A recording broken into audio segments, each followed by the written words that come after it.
Om Vakratunda Mahakaya Suryakoti Samaprabha Nirvignam Kuru Me Deva Sarvakaryeshu Sarvada. Om Shri Mahaganapataye Namaha. Om Shri Gurubhyo Namaha. Harihi Om Sadashiva Samarambham Shankaracharya Madhyamam Asmadacharya Padyantam Vande Guru Paramparam Asmad Gurubhyo Namaha. श्रुतिस्मृतिपुराणानामालयं करुणालयं Namami भगवत्पादं शङ्करं लोकशङ्करं शङ्करं शङ्कराचार्यं केशवं बादरायणं सूत्रभाष्यकृतौ वन्दे भगवन्तौ पुनः पुनः ईश्वरो गुरुरात्मेति मूर्तिभेदविभागिने व्योमवद्व्याप्तदेहाय दक्षिणामूर्तये नमः। ओम श्री मेधा दक्षिणामूर्ति स्वामिने नमः। ओम सहनाववतु सहनौ भुनक्तु सह वीर्यं करवावहै तेजस्विनावधीतमस्तु मा विद्विषावहै। ओम शांति शांति शांति। हरिः ओम श्री गुरुभ्यो नमः। हरिः ओम। ओम भद्रं कर्णेभिः शृणुयाम देवाः भद्रं पश्येमाक्षभिर्यजत्राः स्थिरैरङ्गैः स्तुष्टुवागुंसस्तनूभिः यशेम देवहितं यदायुः। स्वस्ति न इन्द्रो वृद्धश्रवाः स्वस्ति न पूषा विश्ववेदाः स्वस्ति नस्तार्क्ष्यो अरिष्ठनेमिः स्वस्ति नो बृहस्पतिर्दधातु। ओम शांति शांति शांति। हरिः ओम श्री गुरुभ्यो नमः। हरिः ओम। Namaste once again everyone. Namaste Guru. Namaste Guruji. Namaste. So where are we? Let's see. Fourth mantra, 2.1.4. Okay. We will chant. Agnir Murdha Chakshushi Agnirmurdha-chakshushi Chandra Suryau Chandra-suryau Dishasrotre Dishasrotre Vagvivritascha Vedah Vedah Vayuh Pranaha Vayuh-pranah Hridayam Vishwamasya Padbhyam Hridayam Vishwamasya Patya Prithvi Hesha Prithvi-esha Sarva Bhutantaratma. Sarvabhutantaratma. Good.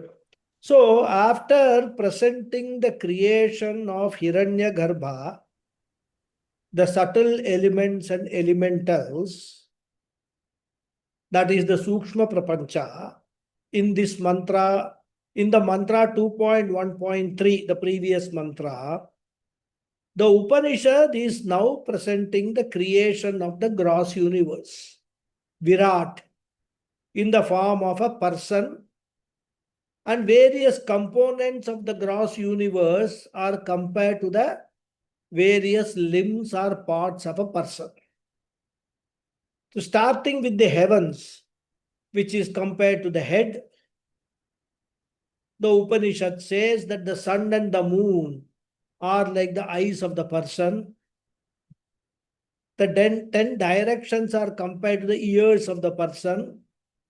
And the Vedas are compared to the organ of speech or mouth of the person.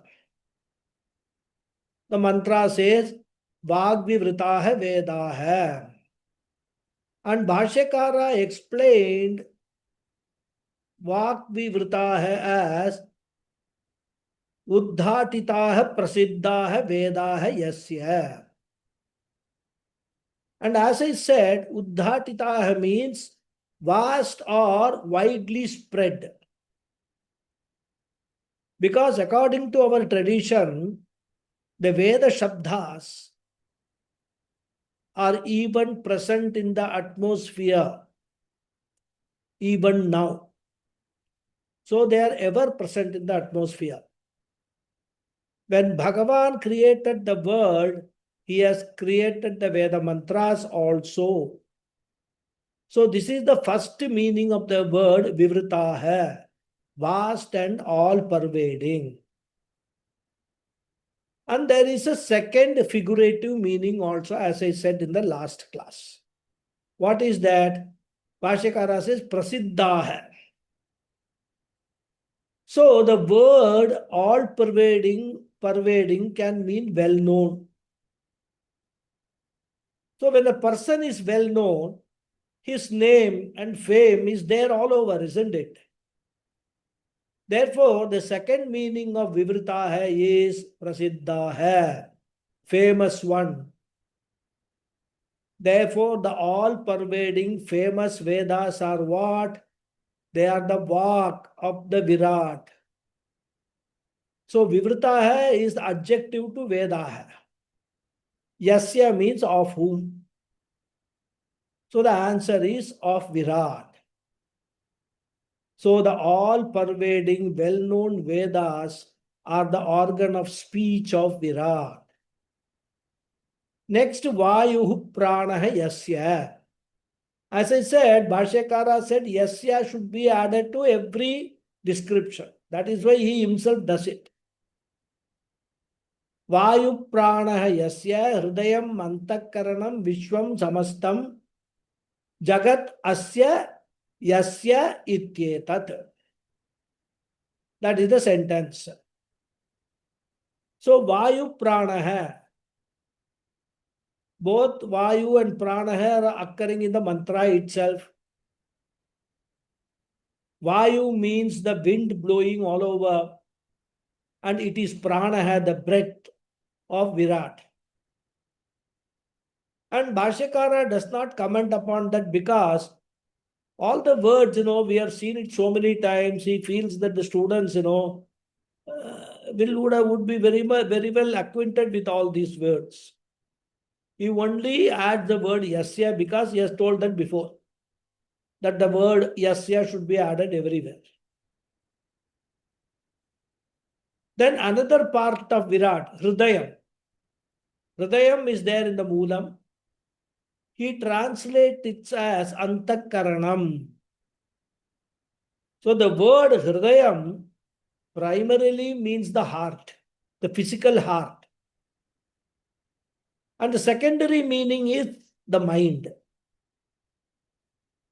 So how do you say the secondary meaning is the mind?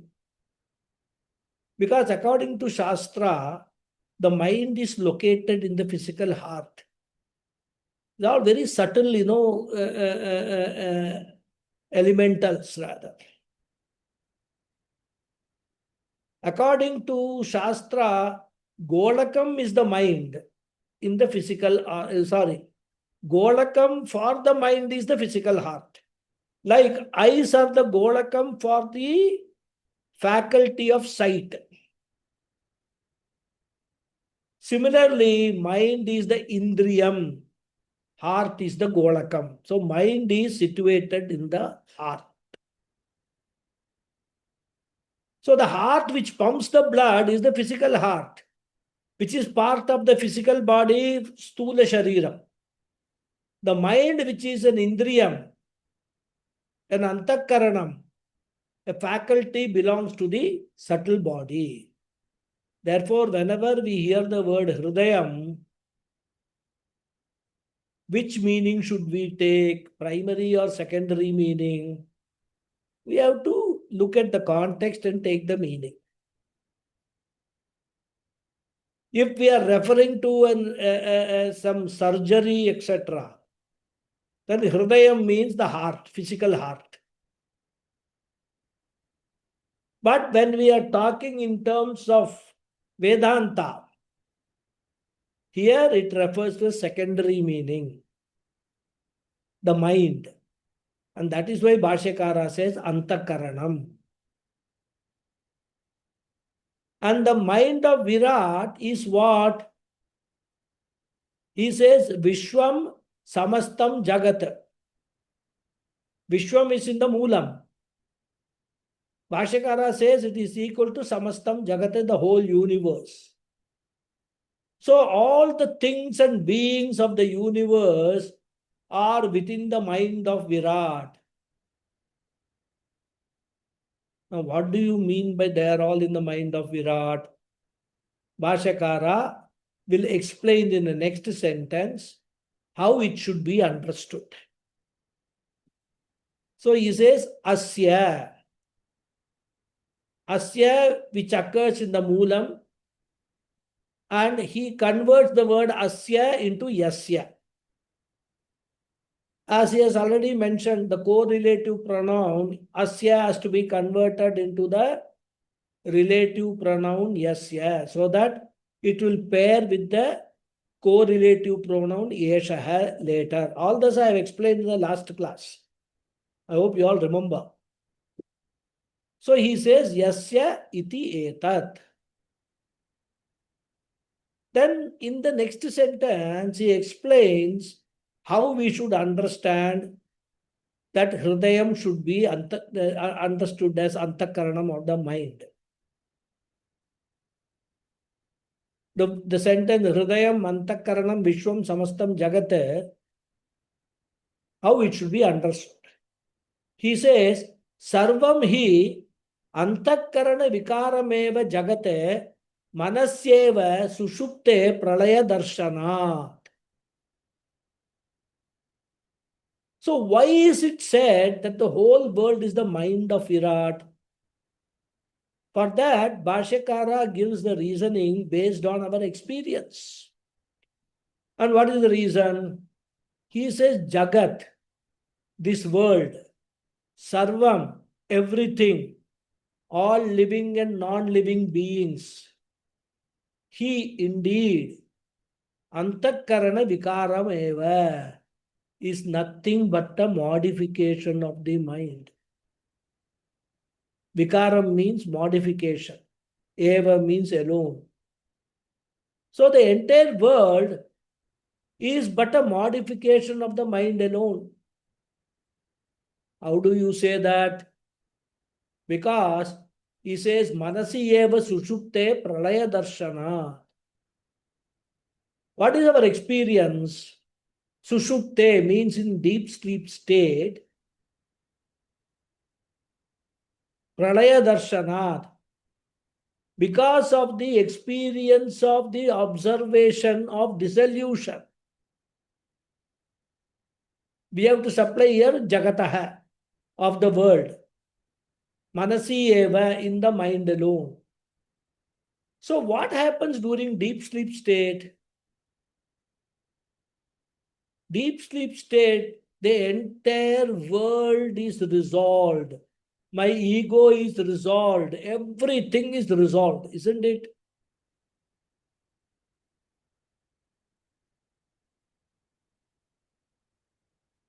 And this experience of dissolution of the world is in the mind alone.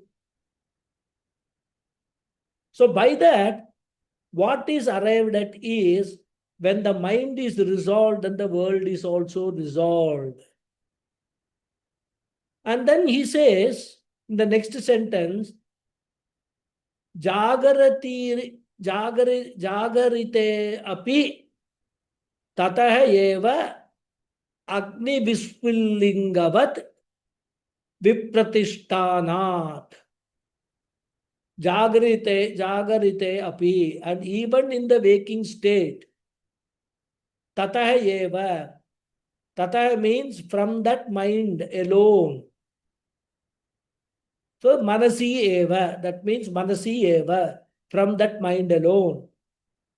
Vipratishtanat means because of the emergence. Here also we have to supply the word Jagataha, the word of the world. So because during deep sleep state, there is experience of dissolution of the world which takes place in the mind, isn't it? When we are in deep sleep, there is no world. At least in dream, there is a dream world. But in deep sleep, there is no world at all. And when we wake up, this entire prapancha emerges. Where does it emerge? It emerges in the mind alone. Like what? He says, Agni Vispulingavat. Like the sparks coming from fire. Similarly, the world emerges from the mind. So what does it mean? When the mind is awake, the world is available to be experienced. And when the mind is asleep, when the mind is resolved, the world is not available for your experience. So experientially, manasa sattve jagataha sattvam, manasaha abhave jagataha abhavaha. And now if we understand that here, the mind being referred to is the mind of Ishvara, the total mind, then it is not difficult to understand. But the language used by Bhashyakara could lead to a serious misunderstanding if we take the reference to the mind as the individual mind. And from the sentence, it is not clear whether Bhashyakara is referring to the total mind or the individual mind.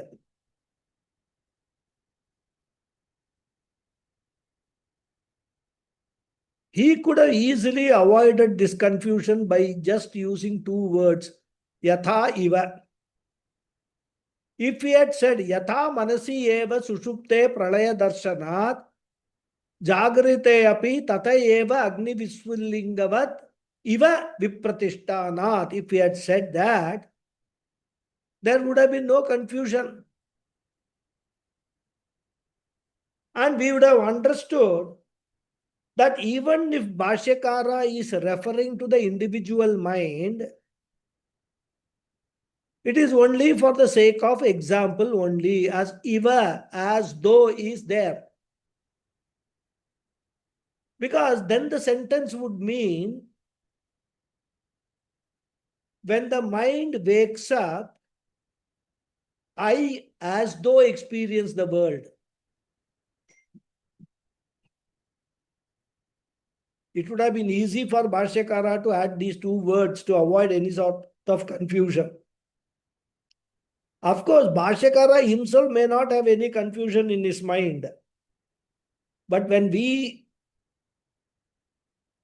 study, this confusion can arise in our minds.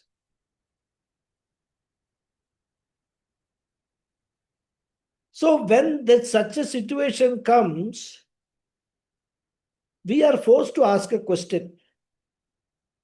Does it mean that Bhashyakara did not foresee this confusion? That also we cannot say, as I said, because Bhashyakara normally, we have seen, very careful when he is writing the Bhashyam. In fact, he foresees so many things which he would not have even occurred to us. And therefore, to my mind, it appears to be a deliberate attempt on the part of Bhashyakara to keep it vague. After all, see, Bhashyakara, when he wrote all these Bhashyams and all, what would have been his age? Maybe 20, 22. He must have been in 20s. Because by 32, he had left the world. And after this only, he established all the mathas, etc., traveled all around India. So he must have been, in the early 20s when he wrote all these things, Bhashya. And the age of 20, just teenage is over. Some mischief is always there in the mind. you know. So probably he had deliberately left it vague, and he wanted to give some sort of a, handle to his opponents.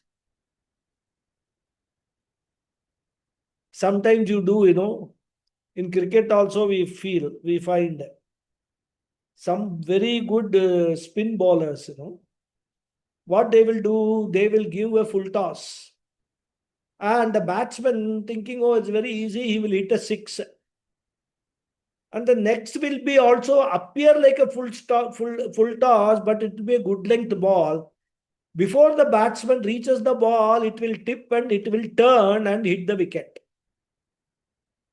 So that's a mischief created by the bowler by first giving some handle to the batsman and then dragging him out of the crease so that he is clean bowled.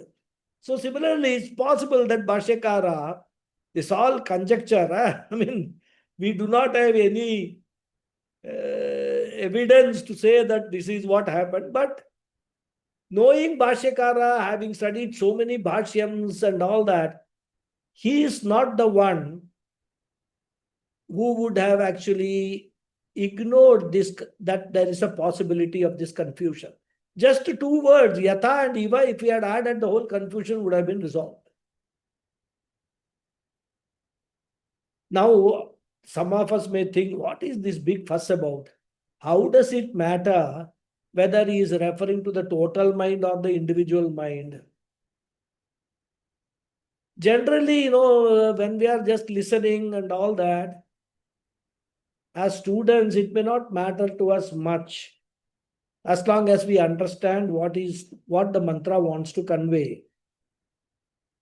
But from a philosophical standpoint, it matters because if he is referring to the individual mind, then he is going away from Advaitam and treading into the territory of Buddhism. In Advaitam, we do not accept that the world is a modification of the individual mind.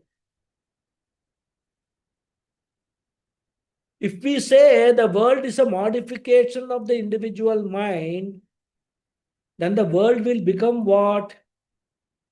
A subjective mental projection like a dream. And in our philosophy, the dream world is a pratibhasika satyam, a subjective reality. And the waking world is a vyavaharika satyam, experiential reality. If we accept the waking world also as subjective reality, then our whole Siddhanta will go for a toss. So from a philosophical standpoint, see, these are all very subtle things which we have to, as we advance in our studies of Vedanta, one needs to become more and more fine-tuned. Mind should be fine-tuned. Because today, say I am teaching to a set of students, 10, 15 students, whatever is there. But imagine somebody like Swami Dayananda Saraswati or Chinmayananda ji, when they are sitting and teaching, the audience could be hundreds of people. And there will be many philosophers in that audience. Philosophers' job is what? Thinking through everything minutely. So for them, all these points will occur. Oh, that means what? Mind is there, world is there. Mind is not there, world is not there. Similar to a dream, isn't it? Dream is there, dream world is there. When dream is gone, when you wake up, dream is gone, dream world is gone. So what will happen? The whole world which we experience, which nobody else accepts, because for everybody else, world is a satyam only. They don't distinguish between vyavaharika, paramarthika and all that like we do. So these things all become very important from when we have a philosophical debate or discussion. Because what happens if we say that while we sleep, the world is resolved, and when we wake up, we are projecting the world, that will not be a correct statement. Because when we are sleeping, the world is resolved only for us. Otherwise, for those people who are waking up or awake, world is very much there. It is there very much and functioning very well. So only for some period of time in Sushupti, the world is as though resolved for us. And when we wake up, we experience the world. So it is not that we are projecting the world from our mind. And also, if we interpret the world as modification of the individual mind, then we are stepping into the territory of either the Shunyavadis. Shunyavadis are a sect of Buddhists. They are called Kshanika Vijnanavadis of Buddhism. In fact, there is a subtle difference between the Shunyavadis and Kshanika Vijnanavadis also. The philosophy of both the groups is that this world is nothing but the projection of the mind. The only difference is the Shunyavadis will say the world is nothing. It is Shunyam, zero, non-existent. Kshanika Vijnanavadis will say the world exists because of momentary consciousness. For them, consciousness is not a continuum. Consciousness is just like, this flickering, comes and goes, comes and goes, comes and goes. That is Kshanika Vijnanavadis. So for them, when the consciousness is there, world is there. Consciousness goes, world is gone. So world exists only for a kshanam, a moment. So according to them, the appearance of the world is only for a moment and it disappears. And since this momentary consciousness keep arising and resolving, the world appears to have continuity, just like, film projection. There are individual films. When you run them continuously in the projector, you see all the actions. So they are saying that the whole world is like a film.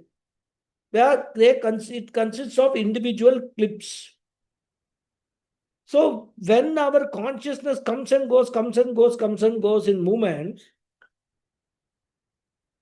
even though it is momentary, there is a continuity as though happens, because of which we actually observe the world as a continuity. This is their philosophy. People think different ways. But in reality, they say there is no continuity of the world.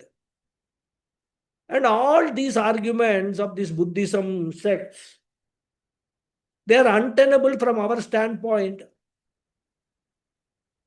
Our philosophy is based on Srishti Drashti Vada. And our Siddhanta is that the world is not projection of individual mind. If at all we call it a projection, it is the projection of Maya, which is comparable to the mind of Ishvara, which is Maya Sahitam Brahman. Anyhow, don't get scared. These are all very high level philosophical discussions, But what happens is when you listen to all these things from one's guru, sometimes you feel like sharing with your students also. Right? So when you get into this Vedanta philosophy, especially when you get into Brahma Sutra, Bhashyam and all that, if you have got that inclination, You will get so absorbed in all these discussions that you will forget everything else. Anyway, so therefore only, and Bhashyakara knows all these things because he is philosopher of the philosophers of Vedanta. And therefore, probably that's why I said, a deliberate mischief on the part of Bhashyakara. Just to give a handle to others. Okay, now you have some field day, your day now. I've made it vague. Pick it up and you argue. I'll come back and later on dismiss you. That is a different thing. And this is not the only place. In fact, he does a similar mischief in the Bhashyam of Mandukya Karika also. There also he makes some such statements. He says the whole world is chitta spandita, mental projection only. And this creates a big controversy. And seeing such statements alone, there are other philosophers like Visishta Advaitin, Dvaitin, etc. That Bhashyakara actually is a masked Buddhist. They say he is not Vaidika at all. All this Vaidika business and all, Veda business and all is only it's just, an appearance. At heart, he is a Buddhist pretending to be a Vaidika. According to them, Bhashyakara doesn't believe in Vedas. And as I said, Bhashyakara deliberately leads them into this trap, just like the spin bowler. So what he will say, oh, okay, I am a Buddhist, I'm Buddhist, right? Okay. Now go to my Brahma Sutra Bhashyam. Read that discussions there. So he will drag them to the Brahma Sutra Bhashyam, where he discusses all these issues elaborately. Swami Paramahananda ji gives another example. He says it is like a kabaddi game. I hope you know what is a kabaddi game. Very famous. I think it's one of the national sports of India. It's a team game with two opposing sides. It is played in a rectangular court divided into two halves by a center line. A player or a raider, you can call, runs into the opposing half to touch the defenders and must return to his own half without being held. And the raider should not lose his breath. It should all be done in a single breath. Crossing the line, touching the other people and coming back without being caught. So all the other 5 members of the opposing team, they will be waiting to catch hold of this guy. Once this guy is caught and he is not able to reach the center line, or at least touch the center line with his hand, then that fellow is out of the game. So in order not to lose the breath, he will chant kabaddi, kabaddi, kabaddi, kabaddi, kabaddi and all that. To prove that he is on a single breath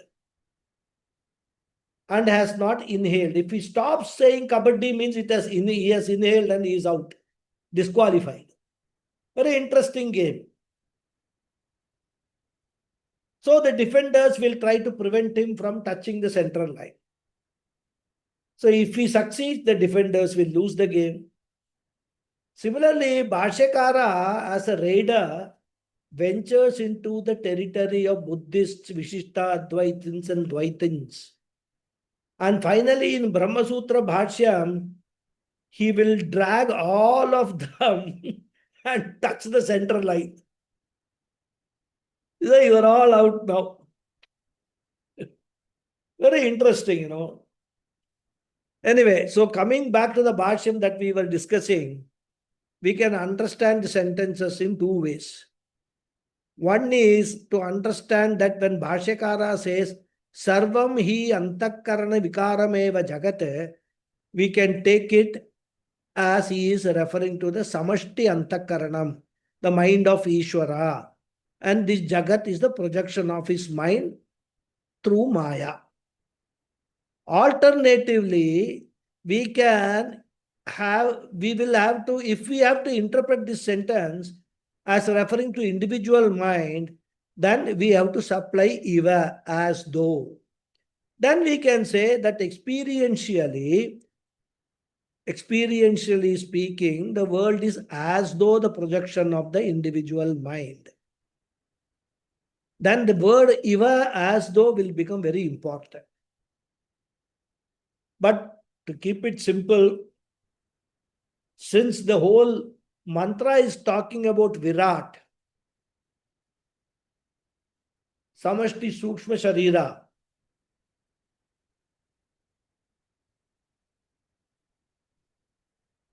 we can simply take the easy interpretation that the mind that is being talked about is the mind of Virat. And the modification that is being talked about is the modification of the total mind of Bhagavan. So as I said, when we get into the depths of Vedanta Shastra, all these discussions become important, relevant, necessary, and interesting for those who want to go into depths. Sometimes other people may find it boring also.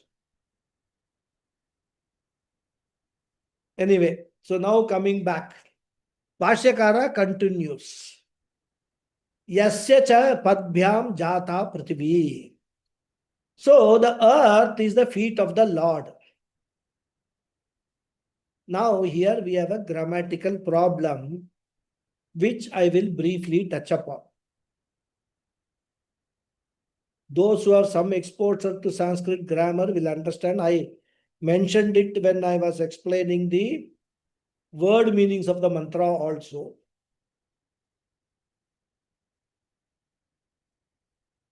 In all previous cases, where it was said that Swargaloka is the head of Virat, Surya, Chandra are the eyes, all of them are put in the Prathama Vibhakti, the first case, nominative case.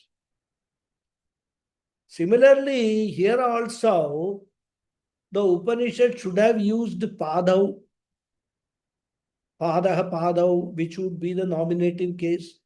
And I remember Lataji raised this question and followed it up through email, WhatsApp messages, and I have clarified the usage to Lataji. And that clarification I will give you also now. So, instead of Padbhyam, the Upanishad should have said Padhav, which would be grammatically correct because it would have been in the nominative case, the first case. So the Upanishad should have said Padav Prithvi. But the Upanishad said Padbhyam Prithvi. Now Padbhyam is a form which comes in Tritiya Dvivachanam, Chaturthi Dvivachanam, and Panchami Dvivachanam. Dual case of third case, fourth case, and fifth case. All three dual cases Padbhyam. So when Padbhyam is being used, it can convey the third case meaning of Karanam, Karane Tritiya, or Chaturthi, or Panjami. Confusion is there. And if you take different meanings, different conclusions we will come to. So how do we resolve that problem? Normally, commentators use two methods. Some commentators convert Padbhyam into nominative case. They say the Upanishad is using Prathamarte Tritiya or Prathamarte Chaturthi or Prathamarte Panchami and convert Padbhyam into Padhav. This is allowed as per grammar rules and also as per the Bhashyam rules. So this is one method in which case you can convert it into a nominative case and say Padhav. There is a second method also, which is adopted here by Bhashyakara. In this case, he takes Padbhyam in the sense of Panchami Vibhakti, Dvivachan. Fifth case, which is used to express the sense from whom or from what. So, Padbhyam means the feet, dual case. And once you say Padbhyam from the feet, and Prithvi, the earth, the sentence is incomplete. So we land in another grammar problem because there is no verb. When you just say Padbhyam Prithvi, from the feet, the earth, there is no verb. So Bhashyakara says supply the verb Jata and complete the sentence. Jata means born. Thus the earth is born from the feet of Virat. And therefore feet of Virat are the Karanam, earth is the Karyam. And we know Karanam alone appears in the form of Karyam. Thus, by supplying the verb Jata, Bhashyakara solves the grammatical problem. Now, somebody may ask, why is the Upanishad having so many grammatical errors? Because confuses us. Even an advanced grammar student will get confused when they read the Upanishad on their own. I'm telling you this. When you come across Padbhyam Prithvi without any verb, you'll get confused. How do you interpret this? How do you understand this? So, question will be, why does the Upanishad have so many errors? And the answer also, I think we have discussed it long ago and more than on one occasion. We must always remember the Vedas enjoy a special status. And therefore, they need not always follow the grammar rules. It is called Chandasa Prayoga. We cannot question the Vedas based on the grammar rules that we have to follow. In fact, there is one more aspect to it which we must remember. It appears that there were 9 different types of grammar in Sanskrit. And Hanumanji was an expert in all 9 types of grammar.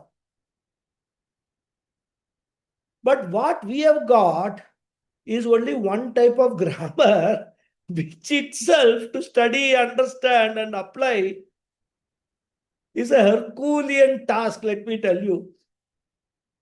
Even if we have studied grammar right from our school days, unless you have been in touch with the subject throughout your high school and then also through your graduation, undergraduation, post-graduation, very difficult. There are so many intricacies to the Sanskrit grammar. Even when you actually Ashtadhyayi, the 4,000 sutras, suppose you have actually memorized, understood everything, you have gone through all the commentaries, Kashika Vritti, Prathama Vritti, everything. if you have gone through also, there are exceptions. There will be exceptions to the rules. And therefore, to go into the depth of Sanskrit grammar is, from our intellectual levels, almost an impossibility. And that is why what we do, we don't get into too much of grammar problems. Sometimes easy way we adopt, and that is what Bhashyakara also does. We get guided by Bhashyakara. Because if you give one argument, there could be another argument from another side. It is just like, the legal arguments in a court of law and Supreme Court and all. In fact, if you listen to both the parties, you will feel that both are right. How is the judge going to decide? Similarly, all these discussions on grammar, philosophy and all, whenever we hear it, it will appear as if everybody what they are saying is correct only. So we have to follow for our understanding what grammar rules we know. But Vedas have got the exclusive exemption from following our grammar rules. It is quite possible that these kind of usages are there in some other grammar rules. As I mentioned, 9 types of grammars are there. But we are aware of only one type of grammar. And therefore, he says, Yasya cha padbyam jata prithvi, Yasya cha, and whose feet are the earth. So, the final meaning is that. Up to this, Bhashyakara uses the relative pronoun Yasya to describe the various limbs of Virat. Now he comes to the correlative in the next sentence. He takes up the last 2 words of the mantra.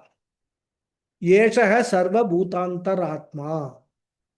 He says, Eshaha devo vishnuhu anantaha prathama shariri trailokya dehopadihi sarva bhutantaratma sarvesham bhutanam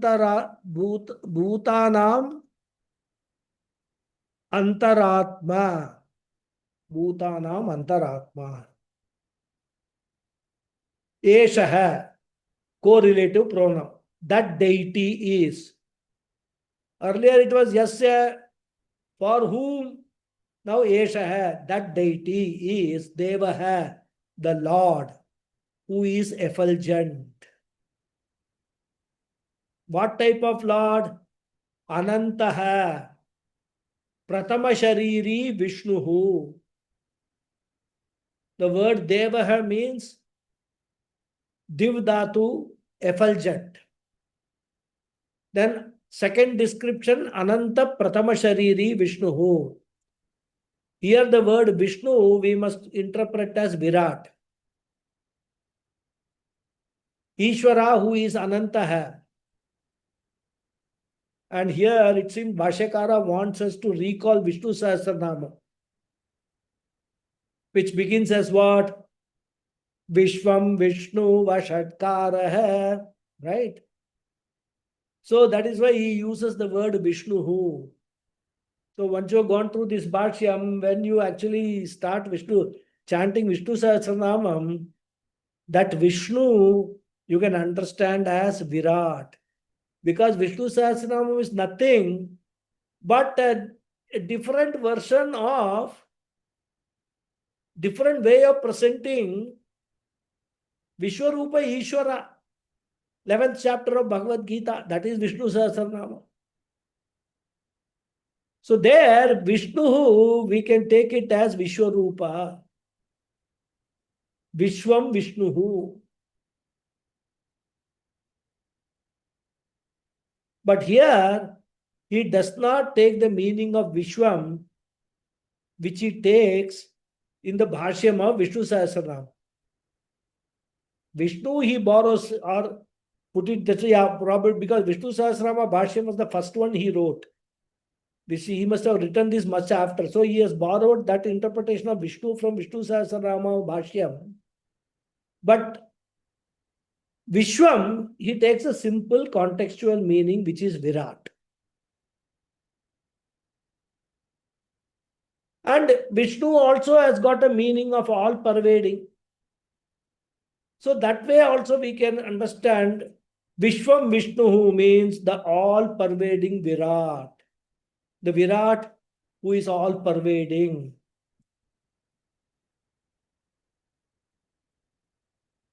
Because the word Vishnu is from the verbal root vish, which has two meanings, vyaptau to pervade and praveshne to enter. So since here Virat is the immediate karanam for the entire Jagat, which is Karyam, and since Karanam pervades the Karyam, Bhashyakara is referring to Virat as Vishnu. So Yeshaha refers to Virat, and this Virat is Anantaha, limitless, boundless. Because nobody knows the end of the universe, isn't it?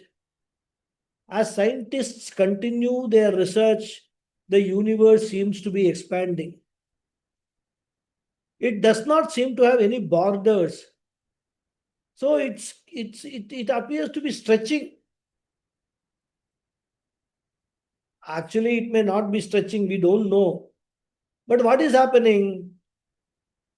With discovery of new and new areas, what we feel that the universe is stretching and throwing up new and new areas. So Bhashyakara says Anantaha, limitless. And another adjective he supplies, Pratama Shariri, the first embodied one. Pratama means the first, Shariri means the one having the body. So the Virat is the first being with a gross physical body in the form of the universe. It is the first Samashti Stula Shariri. Because the individual physical bodies are to be born much later. Hiranyagarbha is called Pratamajaha, the first born. Whereas Virat is Pratama Shariri. Because Virat is the first one who has got gross visible body. Hiranyagarbha is a subtle body, not gross body. Virat is the one which has got the first gross body and which is visible also. And Virat is also Trilokya Dehopadihi.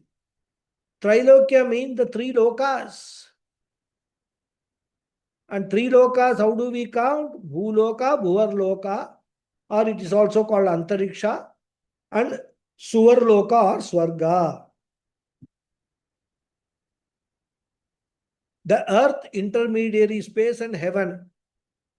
And Swarga includes all the lokas up to Brahmaloka.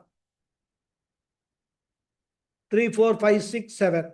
All 5 lokas generally referred to as Swarga. And in this context of Virat, we should include all the 7 lower lokas also. So Trilokya represents the entire gross universe, all the 7 up lokas, 7 down lokas. And all these lokas put together is the Dehopadihi, the gross body, Deha Upadihi of Virat. So Virat is that for whom the entire universe is an Upadi, is an adjunct in the form of a body. So by saying Trilokya Dehopadihi, what is suggested is that everything is included in Virat. Everything which is gross, which is perceptible, is included in Virat's Upadi. And such a Virat is Sarva Bhutantaratma, the inner self. And Bhashyakara explains Sarva Bhutantaratma as Sarvesham Bhutanam, meaning all living beings. It is the Antaratma of all living beings. And we can actually expand it. We can say all beings also. But then, in the very next sentence, Bhashyakara talks about Drashta, Srota, Manta, etc. And these descriptions apply only to living beings. Therefore, going with Bhashyakara, we can take a restrictive meaning of Sarvesham Bhutanam, of all living beings. It's not a harm to take a broader meaning also, as I told you. So this Virat is the Antaratma, the inner self of all living beings or beings. And how it is the inner self is described in the last sentence. Saha hi sarva bhuteshu drashta srota manta vignata sarva karanatma. Saha means he and refers to the Virat. That Virat is sarva bhuteshu drashta. Sarva bhuteshu drashta means it is the seer in the all living beings. In every living being, various aspects are there like seeing, hearing, thinking, etc. So first he says that Virat is the Sarva Bhuteshu Drashta, the seer in all living beings. And how do we say that Virat is the seer? Because Virat is blessing all the organs, including eyes. And therefore Sarva Bhuteshu Drashta. Then Sarva Bhuteshu Srota. Srota means hearer. Sarva Bhuteshu Manta. Manta means thinker. Sarva Bhuteshu Vignata. Vignata means knower. Finally, he says Sarva Karanatma. In fact, there is another reading also, Sarva Karanatma, in some books. In fact, both meanings will fit in this context. If we take it as Karanatma, then we can understand Virat as Chaitanya Swarupa is blessing all the beings. So Virat becomes the cause of all beings. If we take it as Karanatma, it will mean Virat is the self of all Karanas, all the instruments. All the instruments mean the eyes, ears, nose, etc. Every Jnanendriyam, every Karmendriyam, every Prana, all of them, Virat alone is functioning. So Sarva Karanatma is the Atma of all instruments. That is, it is the one who is blessing all the organs, making the organs function. In fact, Kenopanishad says, Srotrasya Srotram Chakshushaha Chakshuhu, etc. Purusha Suktam says, Sahasra Shirsha Purushaha Sahasraksha Sahasrapat. Bhagavan Krishna says in the 13th chapter of Gita, Sarvatha Panipadam Tat Sarvato Kshishiro Mukham Sarvata Shrutimal Loke. So Virat is behind every individual eye, every individual ear, every mind, every knower, etc. And therefore, Virat is called Sarva Bhutantaratma. And therefore, whether you take it as Karanam or Karanam, we can arrive at the same meaning.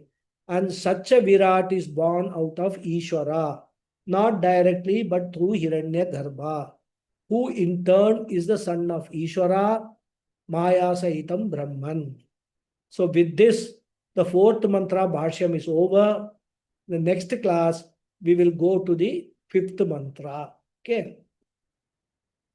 Om Purnamadav Purnamidam Purnat Purnamudachyate Purnasya Purnamadhaya Purnameva Vasishyate Om Shanti Shanti Shanti Harihi Om Sri Gurubhyo Namaha Harihi Om. Dhanyavadaha. Thank you all very much. Thank you very much, Guruji. I hope none of Thank you you, got very Guruji. scared about the Sanskrit grammar and all. Yeah, no, it went little above my head, definitely, frankly to speak, because I don't know anything about grammar. No, It no, went I can above my head. understand. So that's why, many times I keep hesitating, whether to There are others. go into it or not. The problem is If I skip those sentences, those parts, then I feel personally I'm doing a great disservice to Bhashyakara. No. If I am a bhakta of Bhashyakara, then every word for me of Bhashyakara is Veda. And I have to deal with everything. So what I try to do, I try to make it as simple as possible, which can be understood. In fact, there is nothing now. Later on, more complex things will come. Because when we enter the Bhashyam, there's a lot of Sanskrit grammar issues also involved in understanding that, interpreting that. So we should have some understanding of the grammar rules. But if you don't understand, not a problem, as long as you are understanding what the whole thing is all about. Yeah.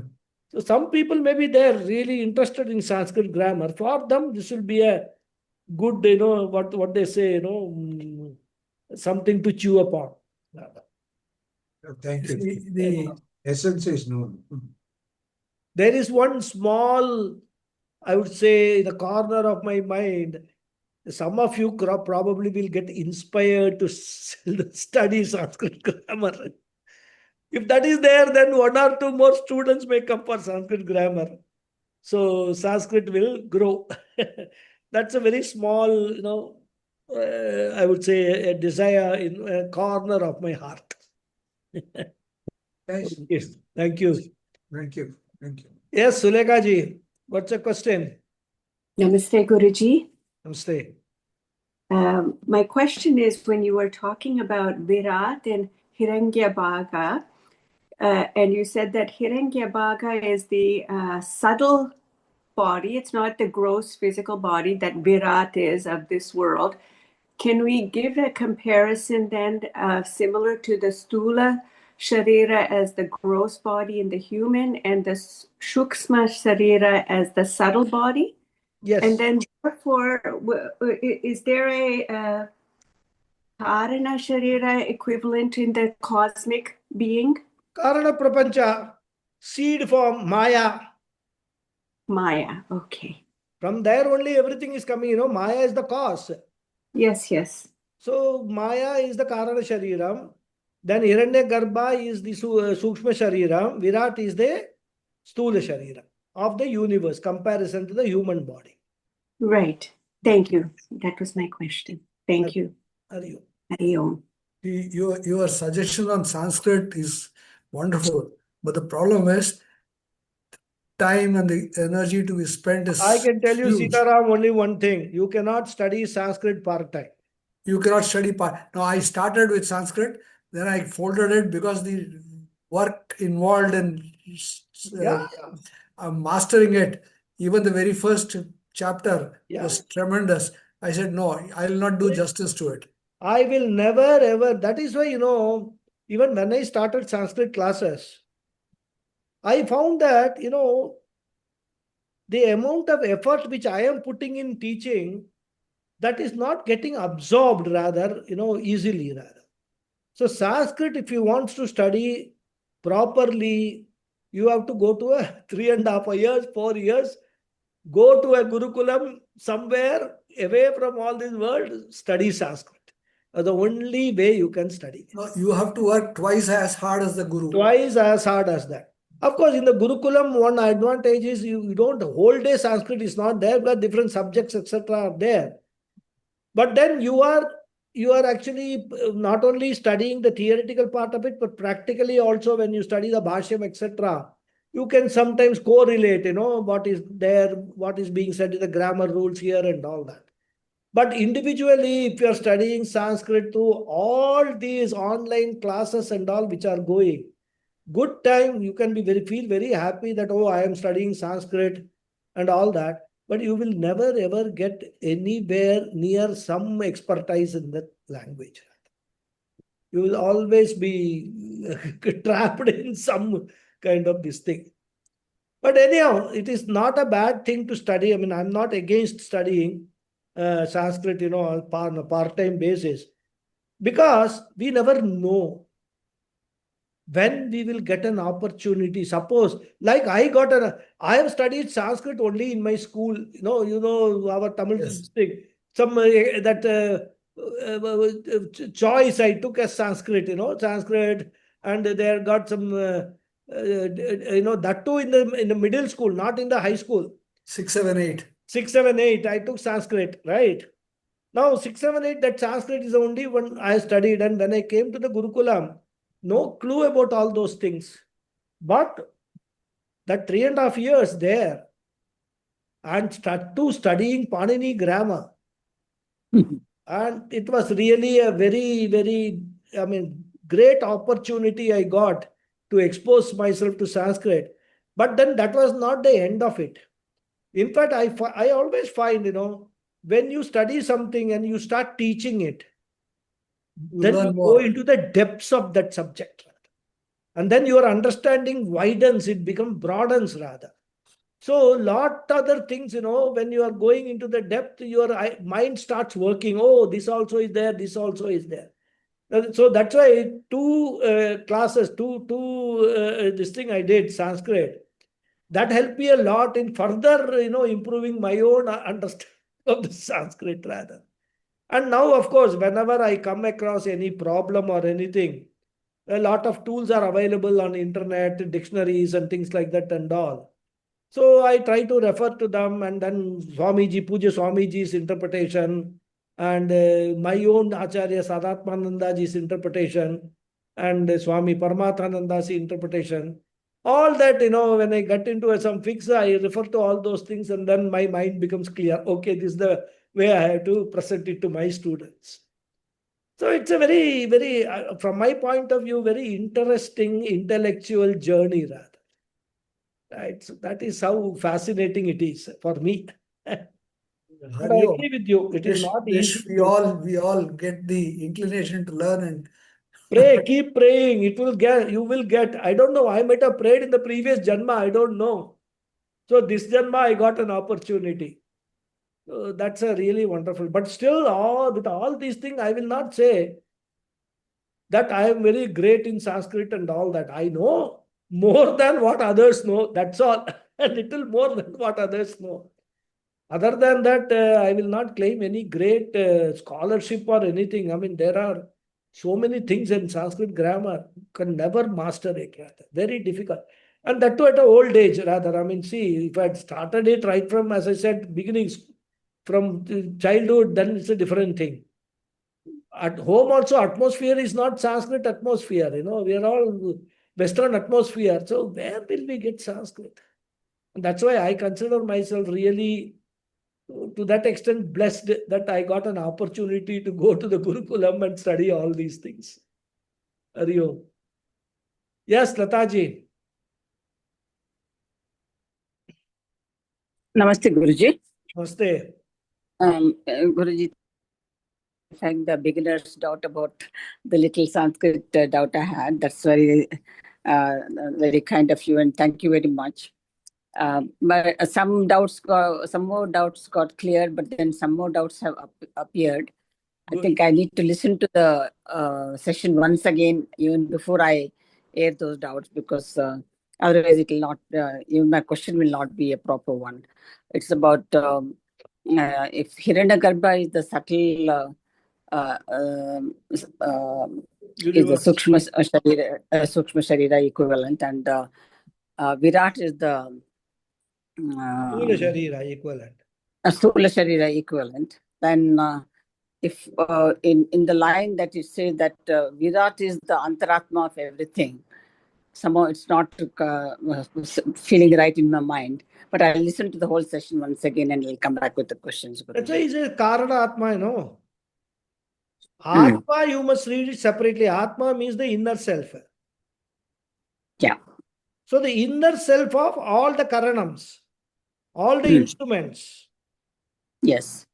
that is Virat. You see, three elements are there. One is the gross body. Yeah.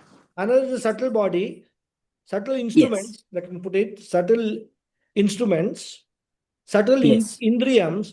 But all these are powered by what? By They are powered by the Atma, energy by of the Atma. the Brahman, by consciousness. Yes. And that consciousness is what is Virat is also. Because Okay. there cannot be any Virat without consciousness, isn't it? Mhm. You understand the logic? Because ultimately, even though we are looking at Hiranyagarbha, Virat, everything at the Samashti level, at the Vyashti level, as all separate individual entities, final analysis, everything is born from Brahman alone. Yes, absolutely. But that is So the Karanam pervades all the Karyam. yes. That way we have to understand Sarva Bhutantaratma means it is the inner self. The Virat is the inner self of all the beings because Brahman, consciousness, is the inner self of Virat also. Okay. Understand? He's the ultimate raw material. Yes. So what the Upanishad wants us to say is, it keeps on repeating that message. Don't take this Virat as something ultimate. There is something more ultimate than this Virat, which is Atma, which is Brahman, which is consciousness. Keep that always in your mind. And that is why the Upanishad uses the word Sarva Bhutantaratma for Virat. Understand? That's what I was wondering, whether the Sarva Bhutantaratma, is it the Virat or is it referring to the Hridayam? No. Hridayam, the explanation is over. Oh. Hridayam explanation is over. Esha, let me just see what is that. Mantra says. Is mind. Huh? Hridayam is mind. Yes.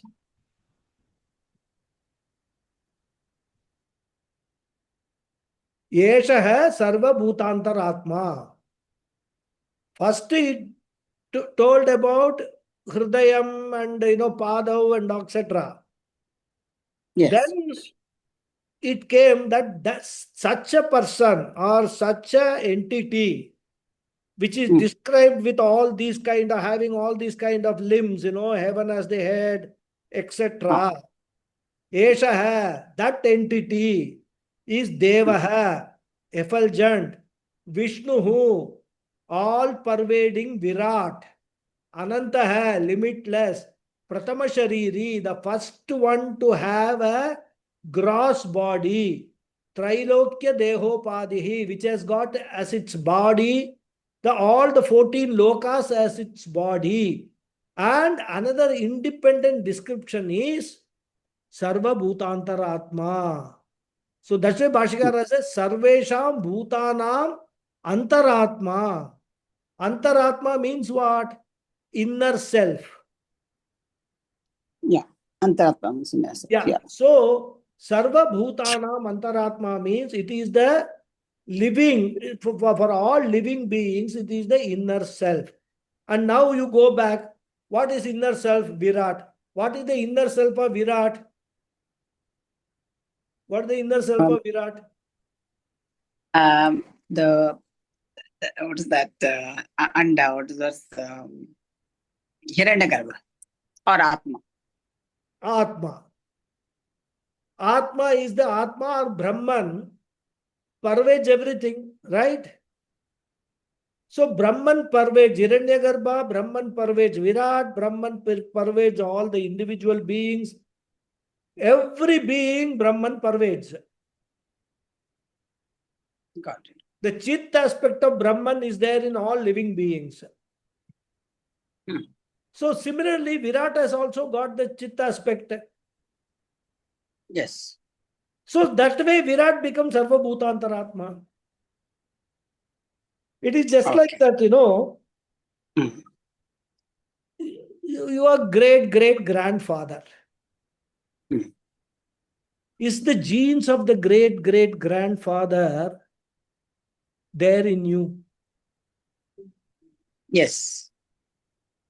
So it is not that just because your father was there or your grandfather was there, you do not carry the great grandfather's genes. So you can easily be identified as a person belonging to the family of your great-great-great-grandfather, isn't it? Yes, absolutely. You can be identified with the name of by the name. Suppose you go to some place and they ask you, who are you?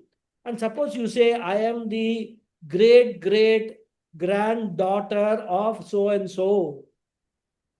And the village people know so and so. Then what will they do? They will go, oh, great, you are somebody coming from such a glorious family. So similarly, every time the Upanishad wants us to remember that when you are understanding all these things about Virat, Hiranyagarbha, etc., always keep in mind one particular fact, that all these descriptions, even though they are all describing of the Srishti, the reality of the Srishti, the what we can say, absolute reality of the Srishti is Atma only. That is what is Advaita. Understand now? Yes. Do you get it? Right. Yes. Yes, Guruji. Very much. So that is why it is Sarva Bhutantaratma. And that's why Bhashyakara is Sarvesha Bhutanam Antaratma. Antaratma means inner self, which is consciousness. So that is the idea that Upanishad says in all these descriptions. Don't forget that all we are talking about, whether we talk about limbs or whether we are talking about Hridayam, whatever we are talking about, we are talking about what? We are talking about that consciousness, that Brahman, that Atma only. All these are nothing but vikaraha, modification of that consciousness, appearance of that consciousness because of Maya. Maya is projecting all these appearances, so you see all these things. If Maya has not been there, you take Maya out of the equation, no world will be there. There will be only Atma, consciousness everywhere. That is what it is. And I am that consciousness. When you are saying I, Aham Brahmasmi, I am that consciousness. Once you understand that, that is what the Upanishad wants you to finally understand. Once you understand that, then all this identity of yours, I am so and so, I am Brahmin, I am this, I am that, all these identities will get dissolved. I will have only one identity, Aham Brahmasmi. That's all. And not only I am Brahmasmi, everybody is Sarva Bhutantaratma. I am Sarva Bhutantaratma. I am the one, the consciousness who is there in every living being. So there is no difference between me and any other living being. And then we come to the Samatva Bhava of Bhagavad Gita. This is the whole scheme, Vedanta scheme. Yes, I understand your point. It's very well explained. Thank you very much. It is I think the very first time when I don't remember how many years ago, there was a small little book by Dr. Deepak Chopra. One Dr. Deepak Chopra, who is in America. I know Deepak Chopra, yeah. So there was a little book by him which I had come across. 6 Spiritual Laws of Success was the title. But in that he describes in a very simple way that Atma solidified is Maya and Maya solidified is world. And that again becomes, again goes back to the Brahman. The world again goes back to in a very scientific way he was trying to explain. And I am suddenly reminded of that when you are saying this, that yeah, everything is Paramatma, and then Paramatma then with Maya, then the Virat is created, and the Virat again dissolves into Brahman, or Virat is nothing but Brahman. Yes. Virat is only an appearance of Brahman as Virat. Appearance. Yeah. The cross appearance of Brahman. Cross appearance. Can call it. Yeah. Thank you very much. Hari Thank you very much for the time and thank you. Thank you. Thank you, Guruji. Hari Om. Hari Om. Any other question? No hands are going up. So I guess I can close the session and continue. Thank you, Guruji. Pranams. Hari Om, Pranam, Pranam.